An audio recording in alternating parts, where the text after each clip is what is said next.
Finally coming up to Florida.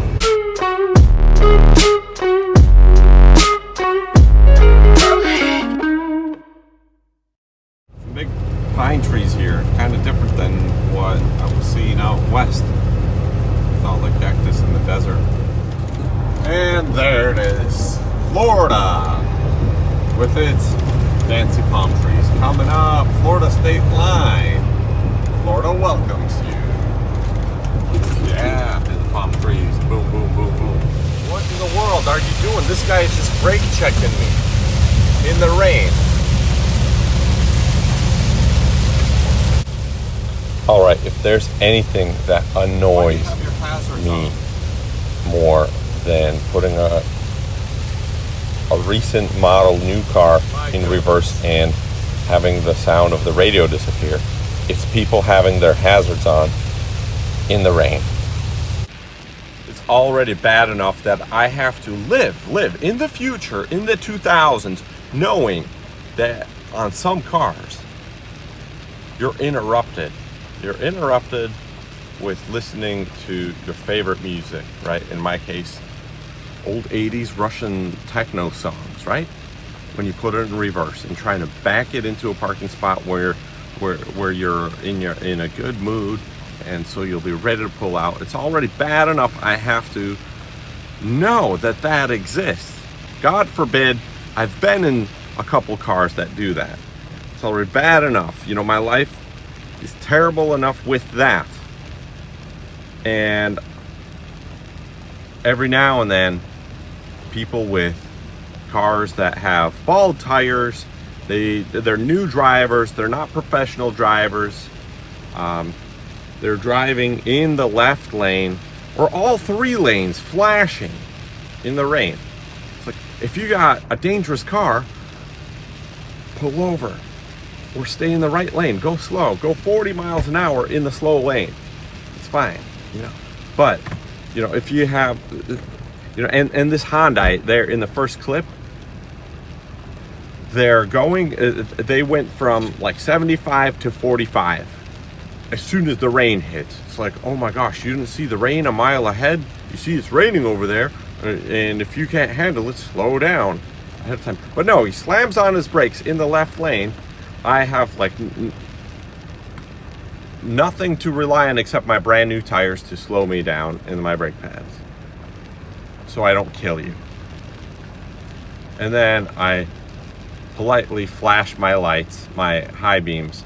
Hey buddy, I'm over here. My bumper's gonna plow over your rear window if you do that again.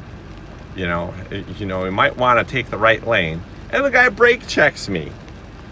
He's like, oh, you're gonna ride on my tailgate? No, buddy, you're in the way of a train that has 18 wheels and drives on an interstate that, you know, Eisenhower interstate system, again, is made for commerce by President Eisenhower, not for your blacked out window tinted Hyundai that God who knows what kind of tires you have on there, and you feel that the safest way to drive it is at 45 miles an hour when you get some natural elements such as hydrogen and oxygen mixed together, making water droplets.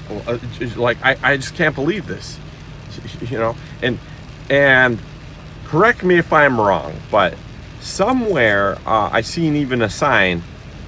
I don't know where it was, but there was probably I'm almost certain there was a sign that says not to use hazard lights for visibility. Now they make cars all over the world except United States that have rear fog lights for situations like that where you want to turn them on so people can see you. But it's not a hazard. Rain is not it's a caution, but it's not a hazard. You know, if you can't see where you're going, if you can't see others, you got a problem, and you need to get at least in the right lane. You know, and be mindful. Semi trucks see way up high, and we don't see the splashes from your little puddles, and we could keep our cruise control going on because we have new tires, new everything. Because I don't know. And Dasha mentioned to me today, what did you say? She got new respect for truck drivers, right? She's seen a truck driver do a big giant U-turn and he couldn't make it in his turn radius, and he had to back up and readjust again. And what did you think, honey? You think, take your time, driver, right? Because you see in the situations I go through, because I know how hard it is. and these idiots are like, oh, there's a mile in front of this dangerous bumper of a semi-truck. Let me take that spot and slow down. Buddy, the mile area that is in front of a semi-truck bumper is me making that for myself. It's my land.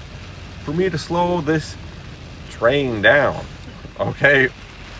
You know, why would you want to do that? Why would you want to put yourself in front of a train?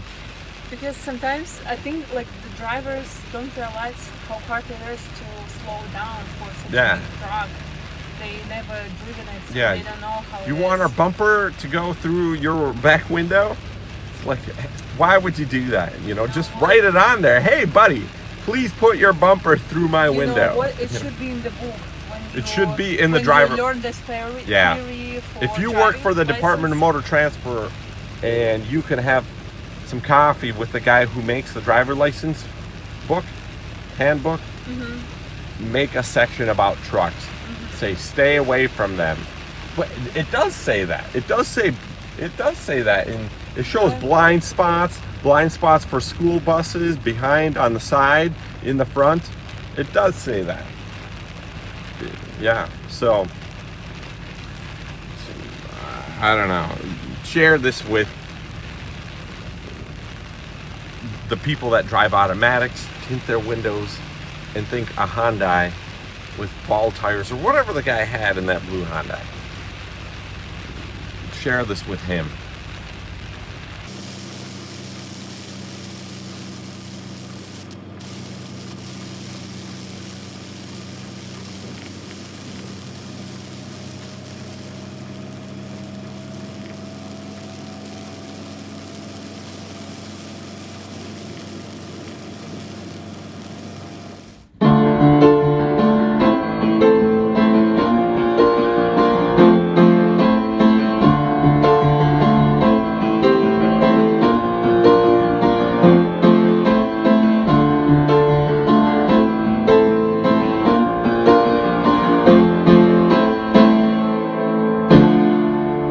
I don't know if you know, not only do you get to handle beautiful exotic luxury cars at Tiny's Towing, working with them, but you also get a fabulous shirt to wear. So check them out, Tiny's Towing on Instagram. They're also on YouTube. They've got more experience than even I do, and probably the best company for you to team up with once you have some experience. They even have a small program for new guys to get in the industry and just handle regular daily drivers. If you really want to handle the exotic cars, build your experience, team up with them, and they'll give you this fabulous shirt to wear.